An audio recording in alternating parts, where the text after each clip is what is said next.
Hi, this is Thomas Gofton, the creator of Albion's Legacy. Thank you for watching a very brief game tutorial. My hope is for you to be able to have a bit of an understanding as to the feel and tone that Albion's Legacy presents. First off, Albion's Legacy is a 100% cooperative game. The core set is between 2 and 4 players, but the expansions bring this out to 6. Let's get started, shall we?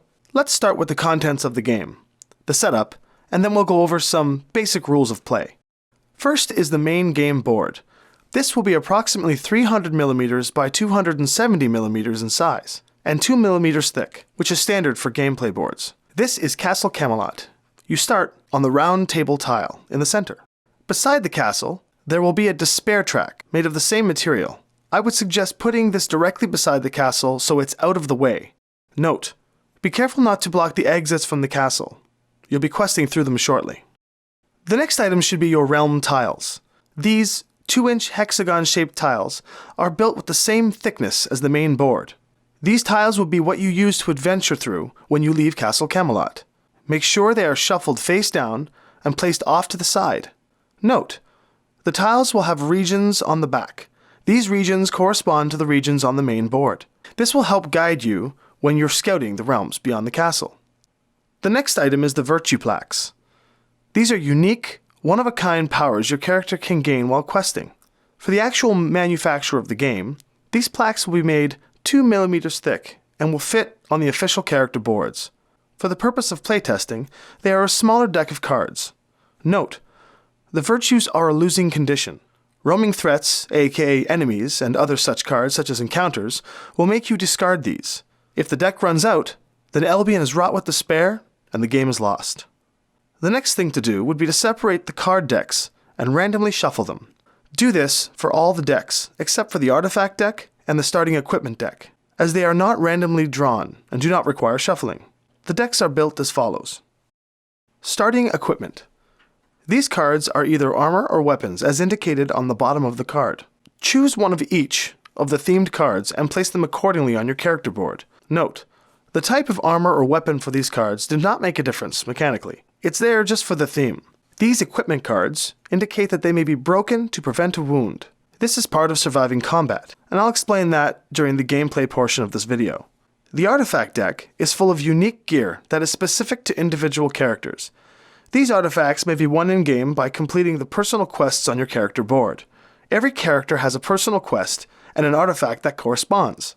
Note, you do not have to complete this quest to win the game. The Stables deck is full of special mounts your characters can acquire during game.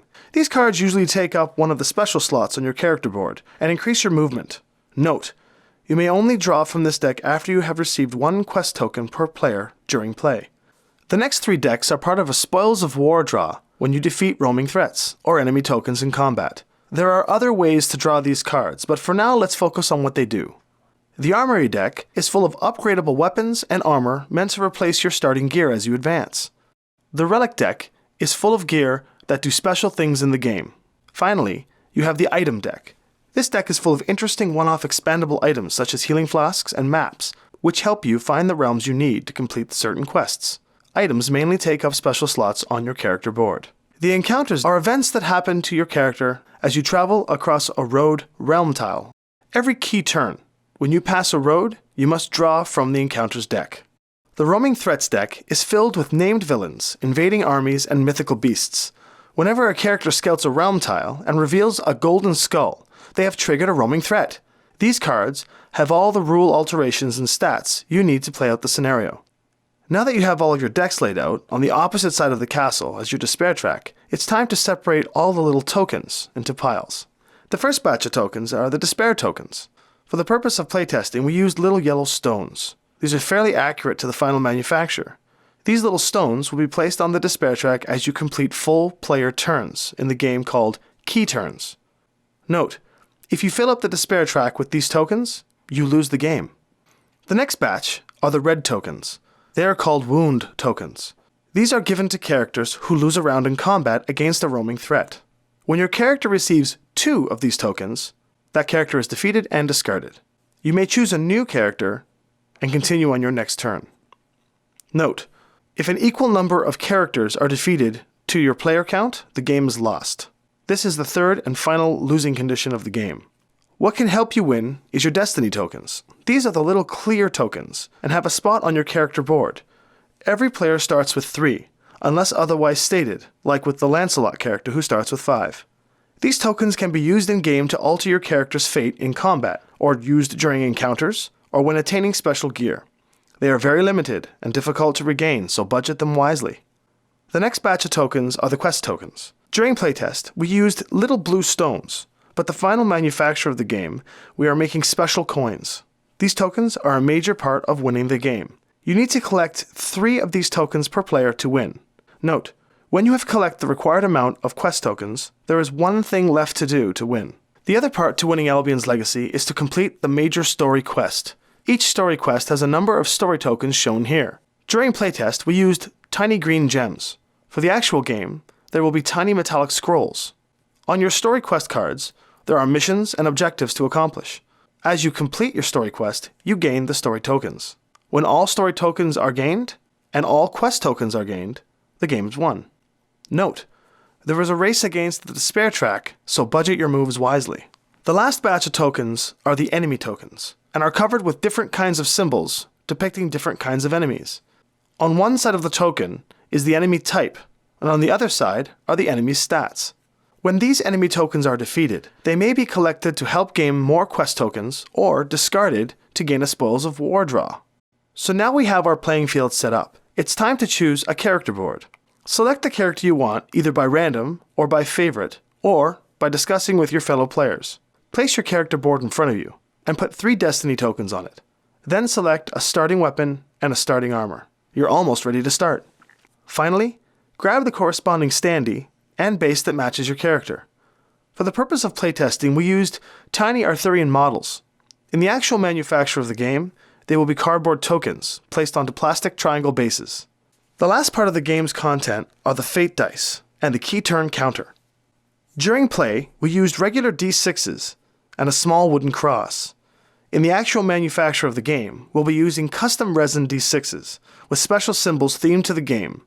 The wooden key turn will be a small chalice. The game does come with 2 6-sided regular dice. However, this is used for special roaming threat movement, enemy token placement, and for initiative to see who will start the first key turn. So now you are set up. Each player now rolls a d6. The highest roll will determine who the starting player of the game is. Proceed clockwise until the starting player goes again. Then move the key turn counter clockwise to the next player. This signals a new key turn. During each key turn move, all roaming threats enemy tokens will take action, either using their special powers or moving aggressively into combat. Also, the despair track fills up by 1. To play the game, use the movement rating on your character board and move around tile by tile. Each tile counts as 1 move. Remember to follow hallways and roads accordingly. You may move as much as your movement allows. You may also perform combats, trade equipment with other players on the same tile as you, and scout new tiles. The only time your movement ends is either by your own choice, by an encounter or threat that states otherwise, or by activating a tile's special symbol. When activating symbols on tiles, you may draw the cards that correspond to the symbols on the decks. Some symbols aid other players, and some symbols repair, heal, and more. Note, roaming threats cannot be activated by players landing on them. They only activate when they are first flipped. After that, the realm tile becomes just a place needed to complete quests. When you enter any tile that has a roaming threat token on it, or it enters your tile, you immediately enter combat. Combats are locked in, meaning either you walk out alive or your enemy token walks out alive. There can be no draw, unless a special power or relic indicates otherwise. When in combat, the roaming threats have stats that correspond with the 4 attributes on your character board: altruism, prowess, courage, and loyalty. If an enemy token has a stat of A3 and a stat of L3, that means that it can only be fought with altruism and loyalty attributes. You get to choose which stat to use. The attributes on your character sheet will have a number beside them. This is how many fate dice you get to roll. The number beside the attribute letter on the enemy token indicates how many successes you need to defeat the threat. If an enemy has a loyalty of 3 and your attribute rating is 4, then you get to roll 4 dice in hopes for getting at least 3 loyalty symbols. For the sake of playtesting, we used d6s and counted 5s and 6s as successes. Note, when you roll the Mana Burst Triskelion, you gain 2 successes to add to your score. And that's the very basics of combat. Run in, challenge the appropriate attribute, roll as many successes as you need, and defeat the enemy. Take the token, cash it in for spoils of war, or keep it and help with your quest rewards. And that there is the basics of gameplay. I do hope it's enough to give you a taste of what Albion's Legacy is all about. The final cards, character boards, and story quests will be filled with educational literature, special story write-ups, and quotes from our famous writer and creator of the Gamers series, Matt Vancel. It's been a fun tutorial, and expect more to come in the future. Should you have any questions, feel free to contact me. Thanks for watching.